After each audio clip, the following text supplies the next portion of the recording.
அரசாங்கத்தில் வேலை பார்க்குற எல்லா பெண்களுக்கும் பார்த்தா 1 மாதம் லீவு தான் கொடுக்குறாங்க. மீதி 2 மாதம் எங்கேயா தாய்ப்பால் தானே வீரம் இருக்குது, சத்து இருக்குது. அது எங்கேயா குடிக்க விடாமல் பண்ணாங்க.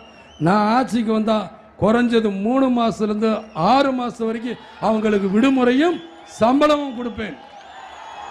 அந்த குழந்தை ஆரோக்கியமாக வளர்ந்து நாளைக்கு பின்னாடி வந்து ஒரு நல்ல அரசியலையும் இல்லை நல்ல நாட்டுக்கு ஒரு தலைவனாக வரட்டும் அப்படிங்கிற எண்ணம் என் மனசுல இருந்து இது ஒரு சின்ன தீர்மானம்.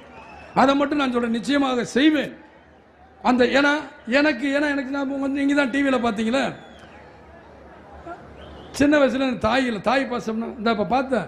இன்னைக்கு நான் இதுக்கு போயிருந்தேன், நேற்று கோயிலுக்கு என்னுடைய குலதெய்வத்துக்கு போகும்போது திடீர்னு ஒரு அம்மா வந்தாங்க. அதிகமாக அந்த எங்கள் ஊரில் இருக்க தேமாறு வீட்டுக்கால் தான் வந்தாங்க. அவ்வளோ கூச்சு அந்த அம்மா, 90 வயசு, எனக்கு அறியல. அது என் மனசுக்கு என் சாமி தான் வந்து ஆடுது, அவளை வார்த்தை கொடுக்கணும். அந்த நேரத்தில்